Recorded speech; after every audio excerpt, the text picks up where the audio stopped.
And we're live. Thank you, Autumn. Okay. Welcome everyone. It is a little after 1 p.m. on Tuesday, February 4th. Welcome to the new room. This is our first official committee meeting in our new space. It is amazing. Big shout out to Legislative Operations, IT, the architects, the contractors, the electricians, AGS, everyone who helped make this happen in a very, very prompt fashion. So well done, team, making these rooms a reality. So right now we're continuing work on the Bennington 1 election. We've invited Secretary of State back in to chit chat with them after we've taken a very, very long and in-depth run and immersion of testimony throughout the course of this process as we're trying to hone in our decision on how to move forward. We wanted to speak with that office again. And so thank you very much for obliging us. And if you may, Madam Secretary. Thank you so much, Mr. Chair and committee, for having me in your nice new space. Happy February. I'm Secretary of State Sarah Copeland Hansis, and I want to just say, first of all, a big thank you to you all for the long and careful and methodical consideration that you've given to this unprecedented situation. We looked back through all of our records to see whether this sort of mistake had been made in the past in terms of redistricting lines not being entered correctly. And this is indeed an unprecedented situation. I know that you have heard from a number of different perspectives. The advice that you've been given by your own legislative counsel and by the House clerk in terms of her research in instances where the legislature needed to judge the qualifications of a seated member should give you a fairly robust picture of what the options are in front of you. I am certainly happy to answer any questions that the committee has, but in reviewing some of the testimony and committee discussion that you've had previously, I understand that there was a question that came up about the initial statement that our office put out. And so I just wanted to speak to that in the 24 or 48 hours after the November election. We heard the story that there had been some 40 or 50 residents of Pownal who had been placed in the wrong legislative district. We did a quick initial assessment, which turns out you should always slow down and double check and perhaps reach out to Clerk Rask to ask for her historic perspective on things because we made an error in looking at only one section of the statute. And we had hoped that the judge might have the discretion to be able to direct a revote of the race. And it turns out that statute is very clear and that the legislature has the sole authority to judge the qualifications of its members. And so that puts the ball back in your court and explains what you all have been doing for much of the last month as you've been reviewing all of the facts of this case. So I apologize for that miscommunication. Moving too fast in a busy election season, we didn't get the entire picture. And so the question remains to you what to do with the information that you have in front of you. And, I've heard from your testimony a number of different perspectives on the wisdom of confirming the member who won the majority of votes in the district versus some form of revote. And I don't envy you your position in having to figure that out. But I think, from the other folks who have come to testify in front of this committee, it appears that it would be just as legitimate for you to confirm this member and then make assurances that you have seen the changes that need to be made to be certain that this kind of mistake doesn't happen again in the future. The only caveat that I would put on that, or not even a caveat, but, hearkening back to our initial statement, we feel pretty strongly that if a new vote was ordered by this committee, that vote would need to include every eligible voter in that Bennington 1 district. And I know that a number of the communities have expressed that they don't want to conduct a revote, but that to us seems the only fair way to ensure that the will of the voters is followed if this committee decides that it wants to order that revote. At this point, of course, that revote being conducted by universal vote by mail wouldn't be able to commence for several weeks, and it's doubtful that you would have an outcome of that election before the end of this legislative session. No, thank you very much for all of that, Madam Secretary. I mean, I understand where that initial gut reaction was. I think I can comfortably speak for most everyone at the table right now. When we first found out as individuals about this, that was kind of one of the first things too. And then just by going through this like landscape of precedents and other scenarios that have historically occurred, not quite like this, but a couple similar enough where it gives us a guiding light.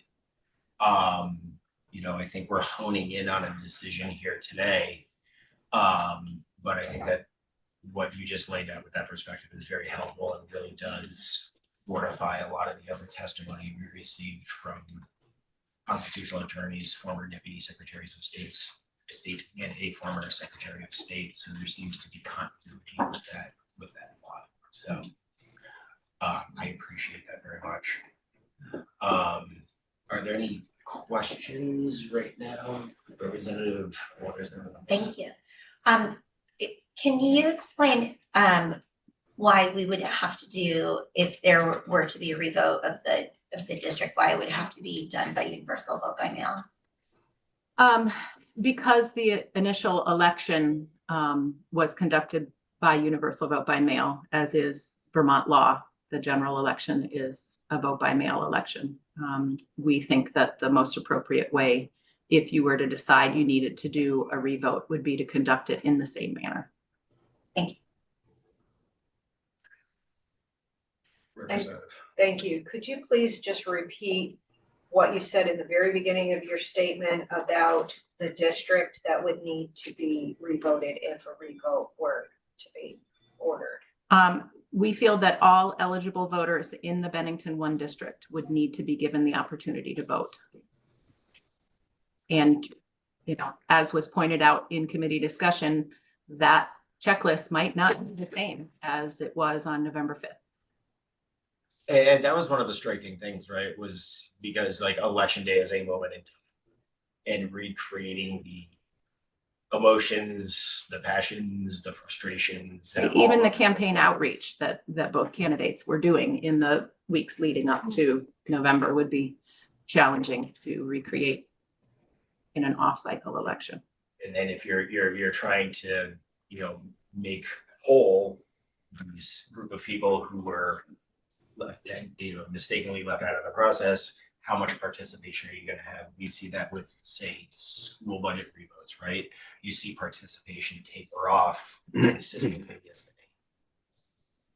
And that is definitely a concern. Are you, the question is like, are you disenfranchising other voters while trying to pull like the ones who were unfortunately, Representative Hooper? Afternoon. In your opinion, if we did decide to do a revote, which I don't lean towards, would we be obligated to effectively unseat the representative that we have here now until the issue is resolved? I believe that ball is solely in your court, Opinion. but you would have to ask. If I recall previous testimony, we would be decertifying an election. The member would not be the member until rectified.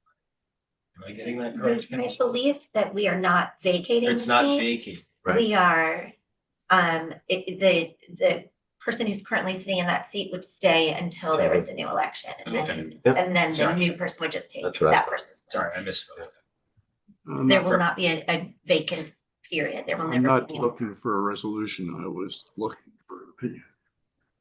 Proceed. That's that one. Thank you. Oh, right. Oh, Betsy and Raskin explained to us last week what happened. Sorry. Was your hand up? Yes. Representative? Thank you. Not a question, just a statement for the committee as a whole and not a knock against the secretary's office. But it's not necessarily voters from this district, but in general, I know personally I've received, I don't know if you should call it a fair amount of feedback, some level of feedback of, did this set the stage for expectations because the office said, hey, go ahead and revote that. I think that's the right thing to do, which I get. I certainly understand. I get the rationale for sort of rescinding that. But so I think there's some level of people out there, and what level that is, I don't know, that now have that stuck in their heads that that's the way to go. So that's just, I'm not looking for an answer or anybody to either direction, just stating, and maybe that's a Captain Obvious question, I don't know, or thought, but just throwing that out there for that I don't think is an unreasonable expectation for people to have, whether we agree or disagree with that. It's so a commentary only. Well, to the extent that that complicates the work that you have to do here, I apologize. No, not looking for that. But yes, it did. I don't know if it makes it any more complex. It's just a component of feedback we got. That's all. Nothing more, nothing Completely less. And what we understand. do with it is totally up to us. Well, But thank you for the position. I get it. So, thanks. and we've identified things that we want to take a look at about, the safeguards, checks that have been identified through the testimony we received, and we've all committed to taking that up when we start putting together our elections bill coming week. And so, I think I can speak for the committee in saying that we are going to take a very hard and diligent look at those things Sure. to figure out how we can safeguard this from happening in the future. No, it was certainly nothing done maliciously by Secretary's office by any means. I get 100% why. I probably would have come to the same conclusion. I would have gone, hey, that makes sense on the surface. And so it's kind of one of those, I think we all know what we're sitting on. We're sitting on a fence of no matter which way this goes, plenty are going to say that's right and plenty are going to say that's wrong. Regardless, this is an incredibly difficult thing to contend with, especially for the first piece of action and policy work for a committee at the beginning of a biennium. It's a tough one. Hi, Yeah. welcome to the. And like I said, I think I said it last week, just to continue real quick, then I'll shut up. And like I said last week in committee, it certainly isn't going to change any balance of power in this body. It's going to have no impact either way. I get that. So that's just full disclosure. It just comes down as what everybody feel in their gut of it's right or wrong, and nobody's going to be right or wrong on this one. Well, I guess we can be in our individual minds, but anyway. Okay, I'm done. I'll shut up. There you go. Thank you. I just want to say thank you for coming in and telling us this. I'm just really sorry that it took like 7.5 weeks to do that, because I think what Rep. Morgan has stated is that it really did get ingrained in people's heads that this is what was going to happen. And until we actually convened here in the legislature and started talking about it in committee, I believe people truly believe that that was what was going to happen. So to say otherwise is going to present some level of us having to be really good at making explanations and defending our position if we decide not to do a revote that happens. So it does put us in a difficult position. And I know myself, it's been a really hard thought process for me. So I think when we talk about public perception, there is a public perception out there that we're gonna order a revote. Anyone else? Questions for Madam Secretary while she's here? No. Answer what I want. Thank you so much for having me in. And again, I love your new committee space. Feels quite comfortable. Awesome, thanks. Even got a new Benjamin Morse. I know. Yeah.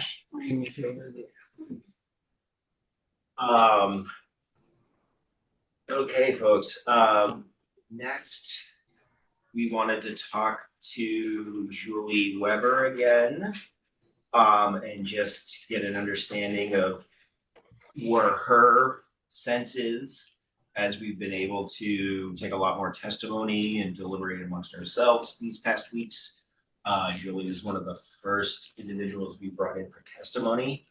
And because it was the directly impacted town and clerk, we wanted to have her come in and just sort of offer some insight on what her perspective is now that we're bringing things close to a close. Hi, Julie, how are you? Good. How are you guys doing? Hold on 1 second, I think we need to give this a little more volume. Could you say something again for us? I said good afternoon. Awesome, we can hear you now. Look at that, dialing in the IT. Thank you, folks.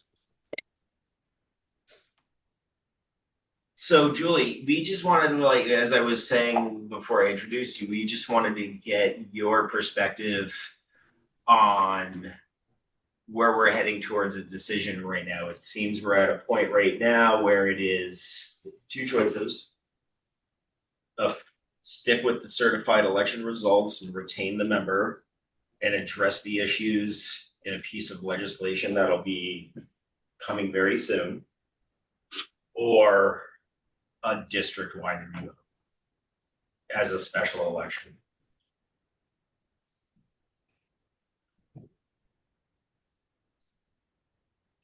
Do you want me to speak now? Oh, yeah, please, I'm sorry, that was like, yeah, we were just looking at those two scenarios. We were just looking for like your perspective on those two as possible outcomes. So obviously I would take the guidance of whatever I'm told. However, I did listen to part of the testimonies and stuff. And if I prefer that, it would, if we had to do a revote, I think it's only fair that it would include all of our 5 towns. And I apologize to all, because like I said, I had no intentions of creating a mistake like this. And that I think if we had to do a special, that it should include all. Representative Hango. Could you please clarify what all means? Could you name them for me? Like all the towns? Yeah, my So- notes are pretty far back in my notebook. So And I believe, actually, if you could just tell me, the district, or are you saying both districts? no, but only Bennington 1. Okay, thank you. That's all I need. Okay, sorry. Representative Pisnell, I see your hand is up. Yeah, I just want to tell Julie that she should not feel to take the blame in this on her shoulders. There's many steps along the way that and as a town clerk, integrity of our elections is the most important job that we have, and she should by no means feel that this is her fault. And the towns are Searsburg, Woodford, Pownell, and Reedsboro. And there's one other one, Julie. What's the other one? Stanford. Stanford, those bottom corner of the state. So those are the 5 towns that are in the Bennington 1 district. And I just wanted to say that from one clerk to another, that, it is what it is, and a lot of human error on all parts, and Julie should not be taking the blame by herself. All Are there any questions from any of the other members for Julie? Representative Coffin. Yes, Julie, I was just asking, since this was found out, have the voter rolls been straightened out between District 1 and District 5 so that everybody's falling in their correct categories now, in the correct voting district? Or is that a work in progress? I wanted to say yes until last week when I was prepping for my absentee ballots for the upcoming March election. I realized that there may be 2 more that are in the wrong district. And I don't have my papers on hand of which 2 voters it may be. Because I like to prepare myself weeks ahead of the election to do that. And I noticed that there was 2 more when I was reviewing getting ready to do my mailing labels for the election. Okay. So Julie, if we do decide to stick with the certified results of the election and work on the problems that were uncovered in a piece of legislation, I really would like to call on you again, having been the one who really lived this experience the most vividly, and offer us insight through testimony on how we can help safeguard this problem from occurring again. If you're willing to, Yes. we really appreciate that. Thank you. Does anyone have anything else? Representative Coffin. Yes, just one more thing, because we keep focusing on Bennington District 1. On District 5, there were 14 that received the wrong ballots as well. Is that being corrected? That one was, that checklist has been corrected, yes. Okay, thank you. Anything else from the table? Julie, thank you so much for your time, and I want to apologize that this whole thing transpired. I think you've done a phenomenal job helping navigate this. You've been incredibly communicative and available to us. And I just want to give you my deepest appreciation for that. Thank you. All right, committee. I think our next move right now would be legislative council.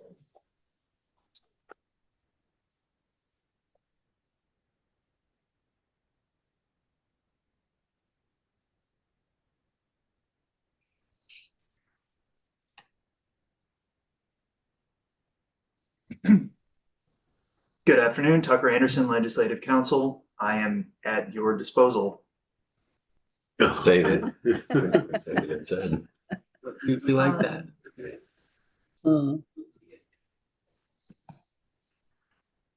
Take your pressure off. So Representative Hango is pulling up that email that we received yesterday from Mr. Busa.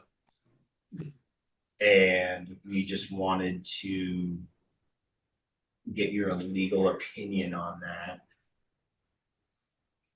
and what was laid out within the body of that email. For people listening online, this is a question, do we have that email posted? Would you like me to put? No, no means It is not posted. Exhibit X. Yeah, I think it should be posted as we are discussing. Thank you, Autumn. So people will have to refresh their pages. But the email is very short. And it was sent to all representatives on this committee.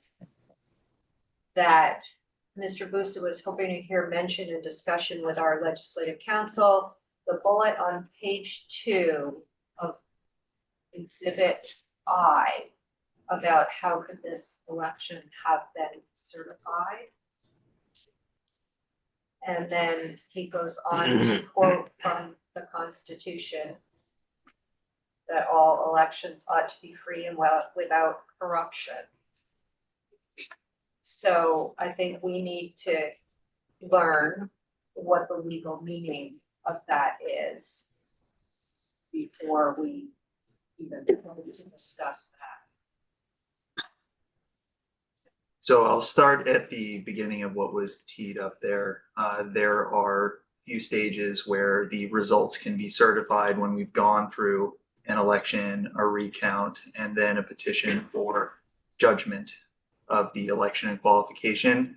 And at each stage, what the certifying officer or officers are doing is making sure that the election results have been counted and appropriately delivered to, for example, the canvassing committee. And procedurally, don't believe that this committee has received any information that there was a defect in the process of certifying the results that were delivered to those officers. There is a stage where the court, based on specific statutory procedures, can direct that the certified results be overturned for one purpose or another, and that also has not happened based on the information that the committee has received. What the last part of Mr. Busa's email seems to target is that I don't want to fabricate the argument here. I just want to try to frame the two pieces as maybe one cohesive argument, that this was not certifiable because of some underlying corruption. And the cite was to Article 8 of the Vermont Constitution. It states that elections are to be pure and free from corruption. There are two major Supreme Court decisions that have interpreted Article 8, and there are essentially two, maybe we'll say 2.5, 3 holdings that have resulted from those cases, and none of them have given us guidance on what corruption means in this context. So we would look at the plain meaning of that term, in particular, corruption in office.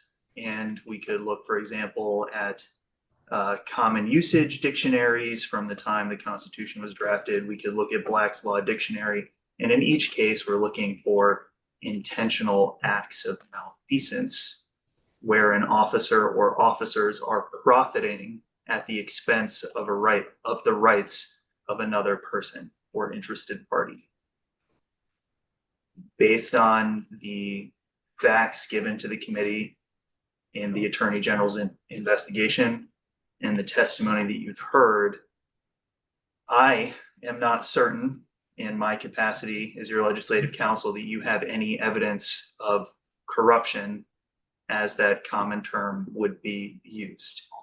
If there are more details or additional legal analysis that I should review, I'm happy to do so. But that's the legal context behind what you received from Mr. Busa.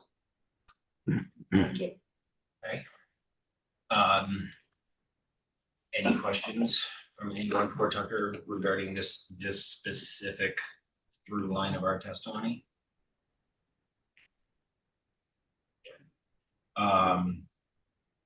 Thank you for that, counsel. One question that's not related to corruption. Yeah. Please, Representative. Do you mind, if you can, laying out for us one more time as a committee, what our options are as far as I hate your face, but it just so that we're very clear in the discussion that's going to follow your testimony, what exactly we're deciding, like what our options are, and then what the course of action would be after each of those decisions, because I believe there are 2 options, right? Sort of. Ish. Yeah. Okay. I'll put Or 3. 2-ish. Yeah. 2.5. So first, based on the legal analysis that you've received from me and Betsy Ann Rask, the House Clerk, you have an infinite number of possible directions you could go in here, limited only by the Constitution. So you have infinite roads. The two that have been primarily highlighted by the committee in your discussion. First, to confirm the results, certified election, to seat the member who is currently seated. Route number one, that's it. Route number two is to structure a referendum, a subsequent revote, or other electoral procedure, and then to come back and potentially certify the results of that vote. Thank Representative Coffin. And I had one other question. It was what we discussed earlier is the clarification on the disenfranchisement, or because that discussion had come up where some voters may be disenfranchised, and I know it's not identical to what we're dealing with, but it's a frame of reference. Sure. So Representative Coffin was discussing some things with me earlier, particularly around this issue of whether or not voters had been disenfranchised. And I will give you all of the credit because this was kind of something that you were framing as part of the discussion, more theoretical and philosophical around what disenfranchisement means in this context. And I won't put any words in your mouth, but it was essentially there are people who vote for the losing candidate in every election. Are they disenfranchised or not? And I said, oh, there is actually a Supreme Court case looking at reapportionment that talks about what is the legal basis for a claim of disenfranchisement in the way that elections are structured. And I said, Representative Kaufman, there's this Supreme Court decision in Ray reapportionment of the towns of Heartland, Windsor, West Windsor, where the court opines, and I was saying this from memory earlier, I only have to read it now. A group's electoral power is not unconstitutionally diminished by the simple fact of an apportionment scheme that makes winning elections more difficult. Members of a group are disenfranchised only when they are denied an opportunity to effectively influence the election results by securing the attention of the winning candidate. So that last part is the test. Have you secured the attention of the winning candidate? Sounds like that legal language is a protection for gerrymandering. Would you agree? It is about a boot-shaped district that used to exist around those towns. Good read, Representative. Good read.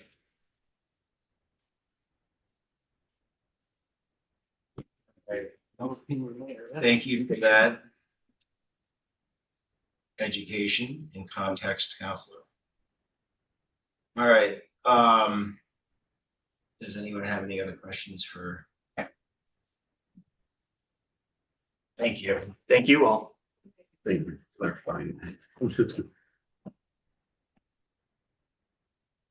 Okay, committee. Let's open things up for, we'll call it a semi-formal discussion. Let's still do the usual rules of engagement, hands up, call on individual by individual. And please don't speak over others and give everybody space to make their case. Who wants to talk first? I think the. No, go ahead. That- He had you by just a smidge there, Representative. Yeah, no, he's And you're like, next, Alright. guy, and then- My thought process on this is, and I know it goes out there, but again, with the disenfranchisement, are those voters going to be recognized by the seated candidate right now? Or be, as they are in his district? Okay. So, but the question comes to, if the argument is to revote because these voters did not get to vote in their assigned district because of the way the ballots went out. There were 14, regardless of the number of people and regardless of the outcome of the vote, there were 14 people in District 5 that received the wrong ballots as well. If we only rule on District 1, we're ignoring, and we say it's because of disenfranchisement, we're ignoring those 14 citizens from District 5. Okay. If we're looking at will the seated representative do their duty to support those constituents in District 1. If we feel that they're going to be ignored and not noticed, not registered, not recognized, then we should revote. But if we revote, we need to revote both districts if we're doing it on a matter of disenfranchisement. The question comes to, will the seated representative, do we feel they're going to represent all of the people? That's my concern. And it comes to, if we're going to revote based on disenfranchisement, then we need to look at District 5 as well, regardless of how that outcome was. And it doesn't matter if those 14 votes would have changed the vote at all. And looking at the sheet on, I got to look at the attachment. They have a checklist. We have a checklist of who voted. People from District 5 voted that had District 1 ballots. People from District 1 voted that had District 5 ballots. They still engaged their right to vote. So the question comes, were they disenfranchised? And this being a second time this happened, which way do we look at it? If they were disenfranchised, that would mean they didn't, in my mind, means they didn't get to vote at all. But they did. And there was one person from District 5 that is circled and marked, used to live in District 1 and moved, but voted District 1, if I'm understanding the document correctly. So that's where my head goes. We have those two options, but if we're going to revote District 1, if it's based on disenfranchisement. No, and I think that speaks to the complexities of what this revote, the ripple effects could entail. Representative Pisnell, I see your hand is I understand what VL is saying. However, you're opening up a huge can of worms because those are two totally different legislative representatives in that district. So if they revote, their vote could change. The people that are seated now for those 14 people could have a whole rippling effect. So we're not talking, I mean, we really, our job is Bennington 1. That's the one that's the mess up. And yes, some of those intertwine, but the majority of those that are messed up are in Bennington 1. And I would hate to see us have Bennington 5 revote and then have that flipped over. And then, yeah, just to me, that's just a huge, huge mess that I don't want to be part of that decision making. No, but that gets into that other conversation of like capturing the moment in time of the election, right? Like to recreate that, So to recreate the participation. I already did, and I was told I was going to speak second. So Okay. Let me finish my sentence. You're out of line. Let me finish my sentence. So I understand what you're saying. in regards to that and what that spillover and ripple effect could be. That is something to really, really be aware of as a representative Cooper, with apologies. Nope, Yep. That's just fine. Human error obviously exists. VL, I think, stages the conversation very well because it is about disenfranchisement, and I don't think that that is what happened. Thank you for letting me say that. Representative Hooper of Burlington. Get us both out of the way at once. Valid arguments. I have stuck with until today, when the Secretary of State brought up the issue of time, with the idea that if we do a revote, we only repair the damage that was done by the error and allow the people who are on the checklist and still eligible to vote and repair. But at this point, because it will undoubtedly mean a disruption in the representation from the district, I'm going with seat the certified member and let the next election take care of it.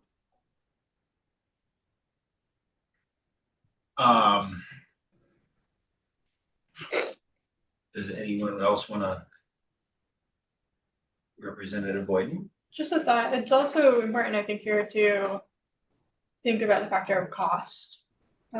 With conducting a whole new election district-wide, town by town, printing on the ballots, and then if you conduct it in the same way as November 5th, the universal vote by mail too, of mailing out all the ballots, it's a lot to recreate an election, both for town clerks and everybody involved, but also for those who are running to make sure that they get out the vote, actively participating as well. Representative Waterhead. Thank you. I spoke about this when we were discussing it.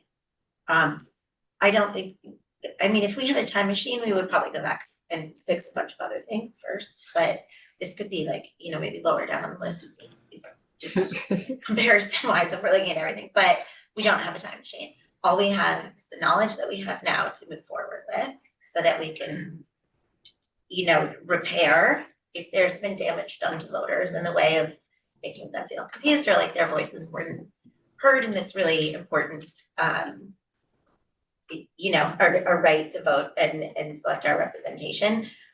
It feels to me like the only option, in my opinion, right now is to say we can't go back and in any meaningful way fix what's already happened because there are too many other factors that are going to unfix it for somebody else possibly. You know what I mean? I think the only thing we have is moving forward to make sure that when we're working on other legislation this session, that we make sure we are just checking every voter roll if we need to across the state, just make sure in any, even my own district, I've got a corner with half the street and not half the street and just check all those and make sure that moving forward, we're moving in the right direction. But in my opinion, the only thing we can do right now is,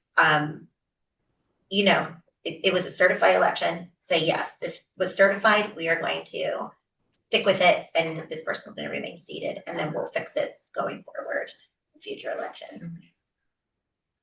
Set a good blueprint for a 2030 census.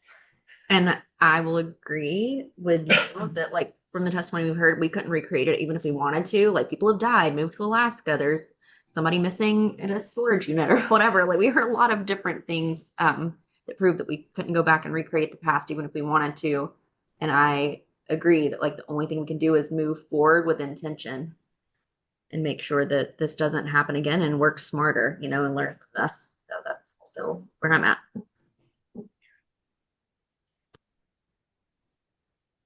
No, I just want to bring something up that was brought to my attention and I feel it's my duty to put this out on the table. Someone brought up to me the possibility of, okay, it is going to be really late if we call a revote right now and the seated representative will remain seated probably in all likelihood until the end of this session, even if we order a revote. So how about ordering a revote in November? So I'm just putting that out on the table so that everybody can think about that. And I did promise the person that I would bring that up, so there you have I'm it. just unpacking that one for a Yep. second. Representative Let's Whitmer. unpack it Yeah. together. Referendum sounds like maybe a good compromise on that question. Town meeting day feels more appropriate if it is a matter of getting the preference of those voters somehow on some question. What that should be, I'm not sure, but I don't know that I would say next November is any better than any other time between now and It's not elections. next election. You're just picking November. Because there's an election of some kind. Fair enough.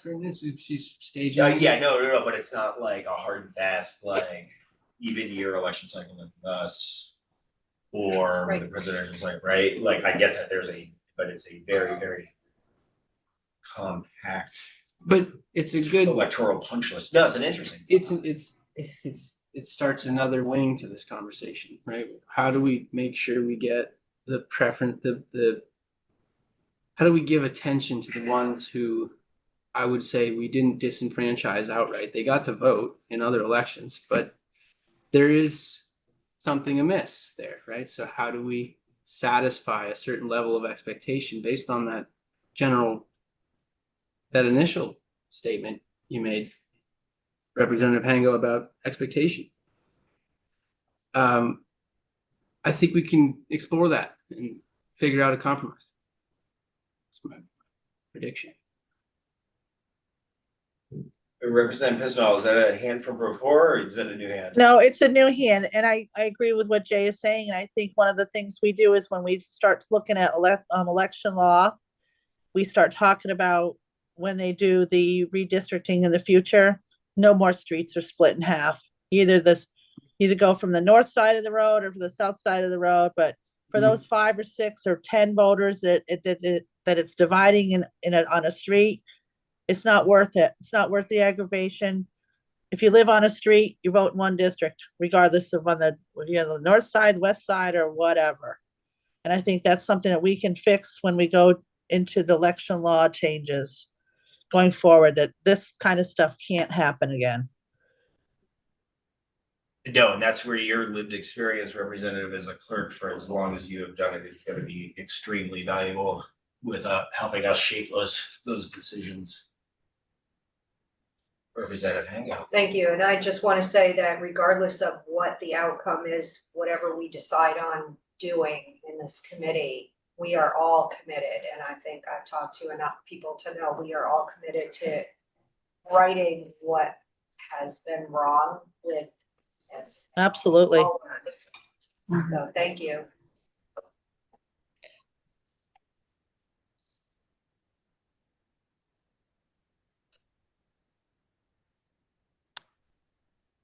Representative Goffin. All right. Going back to what I said before, the reason I brought up the disenfranchisement in the questions to Tucker were simply because that had been put out there. And again, they were allowed to vote. Everyone had the chance to vote. Not everyone on those pages voted, if you look at the checklist. So people had the opportunity. So my opinion on it is, although the rules were wrong, that was human error. It's a human error that went on for a couple of years, was finally found out after the election. So my opinion is, like others have said, we fix this. We put it strongly to repair this so that we can keep voter confidence in our election system. And the final decision, if we choose to seat and agree and certify this election as a House members, we certify it. We let the people know we will fix this. You know, But we leave, regardless of what we do, this session's gonna be over by the time. And should we hold a new election and it changes, that new representative, if it does change, is going to be behind the 8 ball coming into another legislative session that's already started. It's a good point. There is a continuity component. And that, I think, will hurt voters going forward. And we have to look at what's going to cause the least harm. So, I mean, we have talked about this lightly, but I want to be more deliberate and prescriptive with these words right now. That should we choose to stick with the sitting member and address these problems within our elections reform legislation, that this is the primary focus of the opening testimony and one of the biggest, I don't want to call it the biggest lift because there's going to be a lot of moving parts in this bill, but be one of the things that gets an immense amount of attention from us. And because of that voter confidence component, we have to go back, we have to understand more clearly, not that we don't have an understanding here, but we have to do our work, be deliberative, and really, really get the detail, the origin of this, and how to rectify very precisely. And with that, I think it's important for us to also talk about how we communicate to that public, because very often we wind up in this like silo, in this bubble, in this place where we all know what's going on because we live it, we eat it, we breathe it, but the public really doesn't know the like minutia of what we're doing. So communicating that in some way through different channels, I think is also a very important piece. So that's one component. I don't know if it's, you know, like a press conference, social media updates, a press release, formal statements. I don't know, but I think it's very important that we do that as a communicative step while we have that policy in development, if everyone finds that agreeable. Representative Hoover, then Representative Hoover, then Representative Morgan, in that order. I'll let you take this. You haven't spoken yet, go ahead. You will. Oh, yeah. Yeah, sure. Oh, wait, my turn. I On mean, the jump ball. keeping in mind that, you know, we're making a recommendation to the full house who's gonna bear the weight of the decision. Right. And, you know, I would think some speaker to explain it. I agreed that the public needs to know. We turned over every stone and killed every bug that we could. No, I mean, I think we definitely exhausted the like testimony. So. Yeah, and for the record, I'm collecting bugs, not killing them. Okay. I think that VL makes a very good fear nor favor argument, and I think we should make a recommendation today about moving on and emphasizing that engagement with select boards and civil authority. Thank you, Representative. Representative Morgan? I'll provide the dissenting opinion on that, is we replace members of this body all the time due to death, due to health issues, due to got a new job, I mean, we've done it at all intervals in here, and I'm not doing it to be contrarian, it's just fact. So, and Please, then yes. yes, is it a learning curve? Is it better to be here for the whole thing? Absolutely, no question, be here the whole beginning of one's term, but I'm just saying that's not a new idea. Well, That's sort of- occurred. That was one of the things we spoke to, right? That's the difference between like vacating Yeah, and this other process. I'm just right? saying that- So when it's vacated, I totally agree with you, Yeah, right? yeah. Like, we got into that minutia last week, right? Yeah, Where it was like, as defined, when the seat is vacated, that it is the duty of the executive to appoint based Yes. on recommendations correct. from XYZ. Yes, so I totally understand. It's a little bit different, but yes, similar.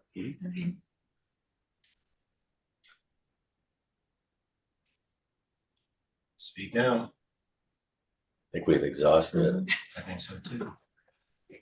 Okay, well, we did put on our agenda possible straw poll.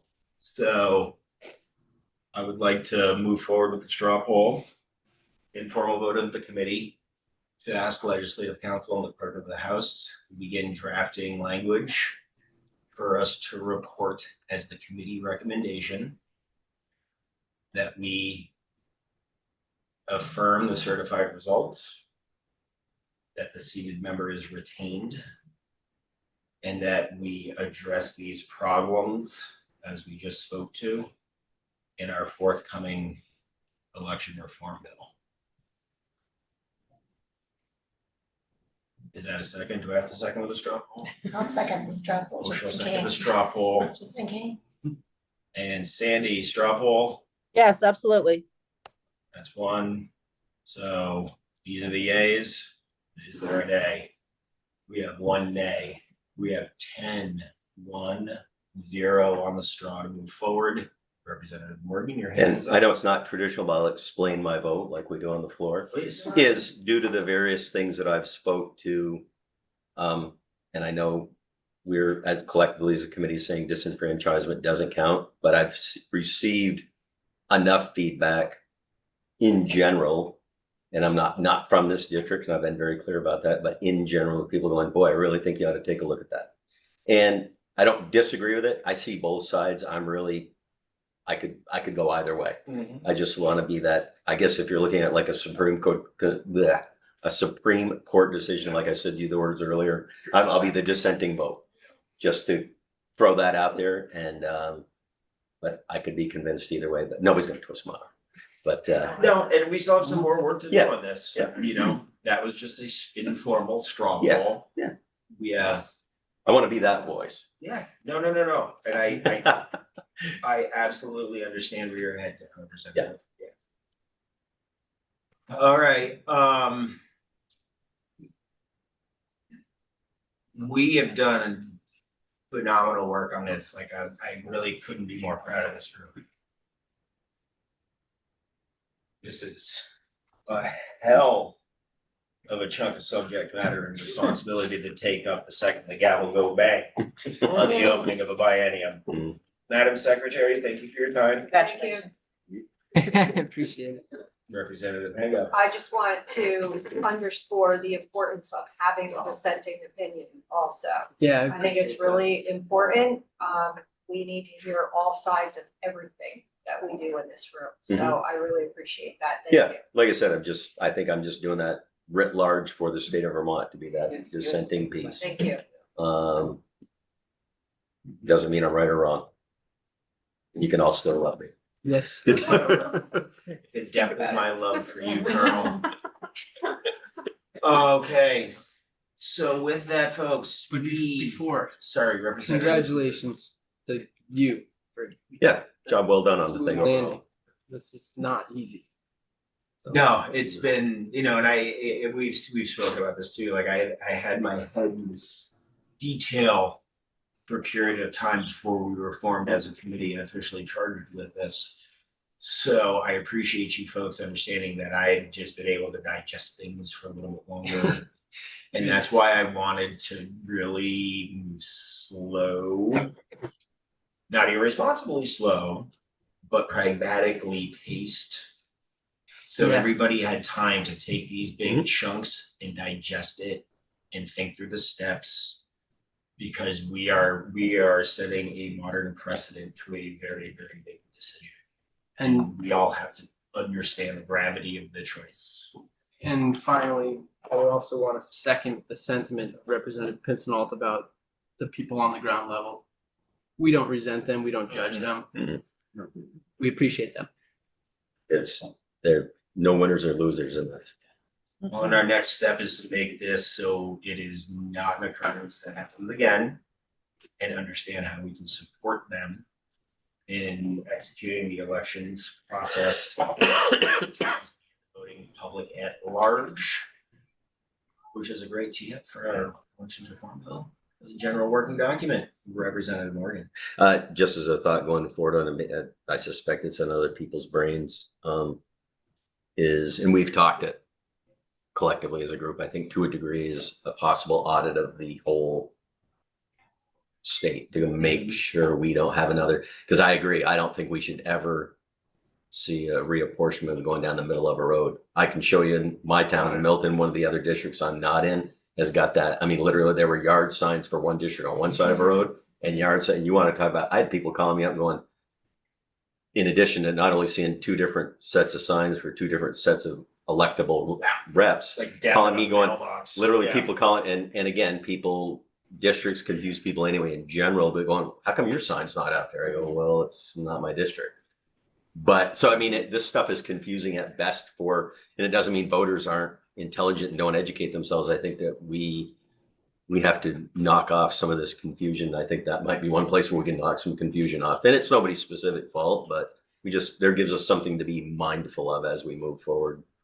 Nope, for sure. And then I'm not even gonna open up that can. Yeah, no, there's a lot. No, that was like lot to such that I was can. like, don't do that can No. right now while we're on Yeah. the big can, big can. I hesitated to say it, but All right, well, if there isn't anything else, I think I'll take us off for the day and afford people some time to work on constituent emails and also finish, I mean, frankly, the unpacking of our belongings and effects in our living room. Unless anybody objects. Seeing no objections.